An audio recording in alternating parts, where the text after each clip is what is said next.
Hi అండి, నమస్తే. నేను మీ Sonia. Welcome back to our channel smart Soni Shiva.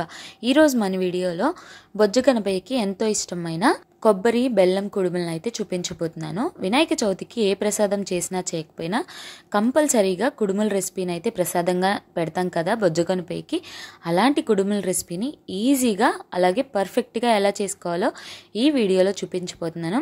మనం రెగ్యులర్గా చేసుకునే కుడుములు కాకుండా ఇలా ఒకసారి పచ్చి కొబ్బరి బెల్లంతో కుడుముల్ని చేసి చూడండి. చాలా చాలా పర్ఫెక్ట్గా ఉంటాయి. టేస్ట్ మాత్రం చాలా చాలా బాగుంటుంది.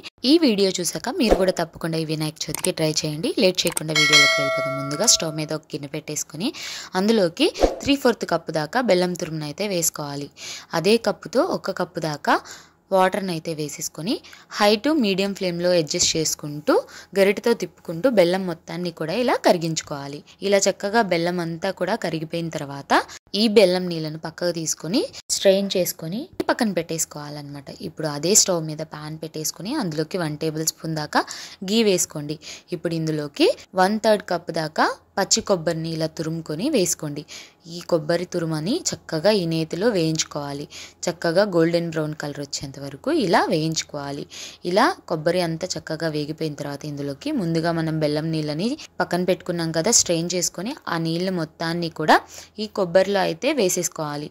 ఇలా చక్కగా బెల్లం నీళ్ళని కూడా వేసేసుకున్న తర్వాత ఇందులోకి చిటికెడంత ఉప్పు, అలాగే ఒక 1/2 టీ స్పూన్ దాకా ఇలాచీ పౌడర్ని కూడా వేసుకొని అంతా బాగా కలిసే విధంగా ఒకసారి చక్కగా అంతా కూడా కలిపేసుకోవాలి. ఇప్పుడు ఈ బెల్లం నీళ్ళని కొంచెం మరిగించుకోవాలి. అంటే ఒక పొంగు వచ్చేంత వరకు మరిగించుకోవాలన్నమాట మీడియం ఫ్లేమ్లో పెట్టుకొని.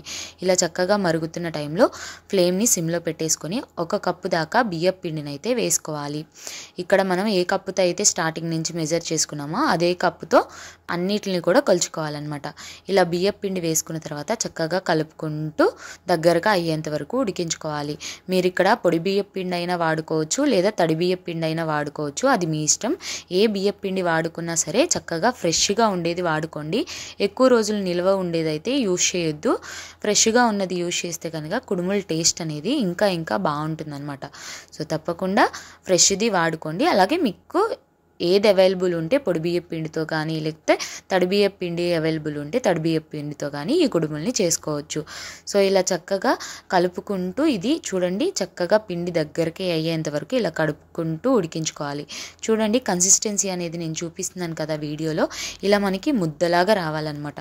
ఇలా చక్కగా దగ్గరికి అయ్యేంత వరకు సిమ్లో పెట్టేసుకొని చక్కగా కలుపుకుంటూ ఇలా ఉడికించుకున్న తర్వాత స్టవ్ ఆపేసుకొని పక్కకు పెట్టేసుకొని మూత పెట్టుకొని కంప్లీట్గా కూడా చల్లారిపోనివ్వాలి. ఇది చక్కగా కంప్లీట్గా చల్లారిపోయిన తర్వాత ఇప్పుడు కొంచెం చేతికి నెయ్యిని అప్లై చేసుకొని ఒకసారి ఈ పిండి మొత్తాన్ని కూడా చక్కగా కలుపుకోవాలి. మనకి మెత్తగా సాఫ్ట్ పిండిలాగా అయిపోవాలన్నమాట. చక్కగా ఇలా 1 నిమిషం పాటు కలుపుకుంటే మనకి ఇలా మెత్తగా పిండి తయారైపోతుంది. సో చూడండి ఇలా చక్కగా మెత్తగా నీట్ చేసుకున్న తర్వాత ఇప్పుడు కొంచెం కొంచెం మిశ్రమాన్ని తీసుకొని ఇలా చేతిలో రౌండ్ బాల్స్ లాగా చేసేసుకోవాలి. ఇలాగే పిండి మొత్తాన్ని కూడా చక్కగా రౌండ్ బాల్స్ లాగా చేసుకొని ఇలా చక్కగా పెట్టేసుకోవాలి. ఇప్పుడు ఈ ఉండల్ని ఒక్కొక్కటిగా తీసుకొని ఇలా వేళ్ళతో ప్రెస్ చేస్తూ కుడుముల్లాగా చేసుకోవాలి. నేనైతే ఇక్కడ ముట్టీల షేప్లో చేశానండి. షేప్ అనేది ఏదైనా సరే మీ ఇష్టం, షేప్ ఎలా కావాలంటే అలా చేసుకోవచ్చు. నేనైతే ఇక్కడ ఇలా ముట్టీల షేప్లో చేసేసాను. ఇలాగే మొత్తాన్ని కూడా ఇలా చక్కగా కుడుముల్లాగా ఒత్తుకొని ఈ బాండీ గిన్నెని పక్కన పెట్టేసుకోవాలి. ఇప్పుడు మనం స్టీమ్ చేసుకునే ప్లేట్కి ఇలా చక్కగా నేతిని అప్లై చేసుకోవాలి. ఇలా నెయ్యి రాయడం వల్ల మనకి కుడుములు అనేవి అతుక్కుపోకుండా ఉంటాయి అన్నమాట. ఇప్పుడు ఇందులోకి మనం తయారు చేసి పెట్టుకున్నాం కదా కొబ్బరి బెల్లం కుడుముల్ని అన్నిటిని కూడా ఇలా చక్కగా పెట్టేసుకొని ఈ ప్లేట్ని పక్కన పెట్టేసుకోవాలి.